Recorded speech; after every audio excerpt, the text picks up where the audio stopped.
2013 ilaa 2017 deeq-bixiyaasha caalamka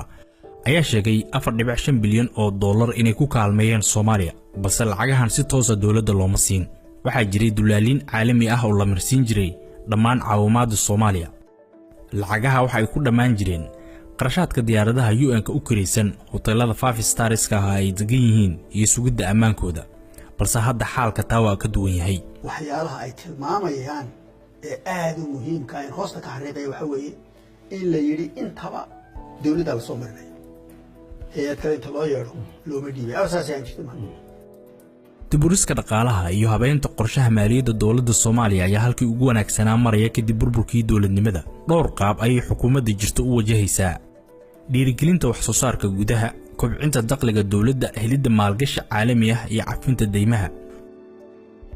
Soomaaliya waxa lagu leeyahay deyn qiyaasteedu tahay 5.5 bilyan oo dollar kala bar lacagtan waa dulsaar ama ganaax inta badan deyntan waxa amaahday xukuumaddii militariga ahayd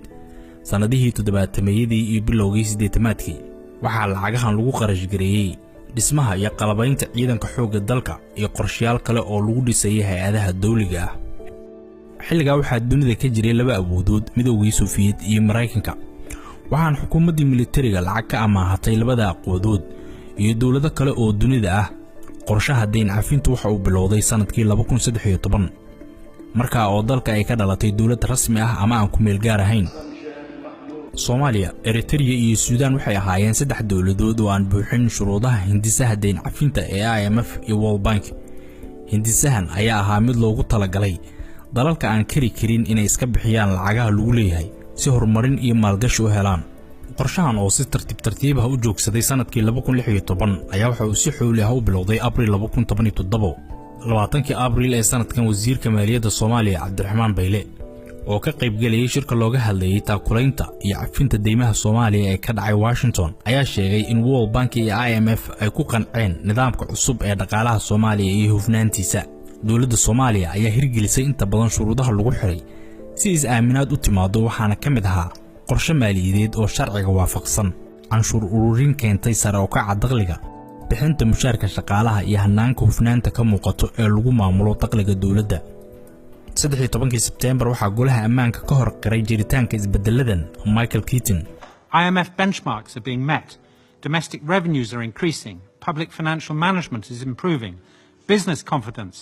is growing halbeega IMF waa la gaaray wax soo saarka gudaha waa kordhayaan qaabka maamulidda dhaqaalaha dadweynaha waa soo hagaagaya kalsoonida ganacsi waa mid kobcaysa rajada cafinta deymaha waa mid dhow 30 sano kadib 25 September waxa kaalmo toos ah oo aan gacmo kale la marinayn la siiyay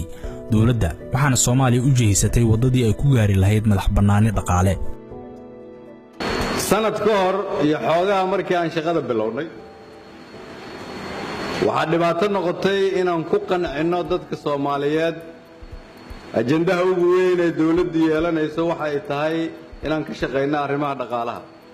inaan ka shaqeyno in deynta mustaqbalkana la ka cafiyo inaan ka shaqeyno nidaam daah furan oo isla xisaabtana inaan ka shaqeyno inaan aqbalno meel musuqmaasuq ka jiro inaan horumar aan yeelanayn tallaabooyinkii aan qaadnay sanad iyo bar ka hor inay yihiin inaan rabno inaan ummadda Soomaaliyeed ee naga dambaysa aan wax uga tagno inaan dhisno dal ka duwan kii hore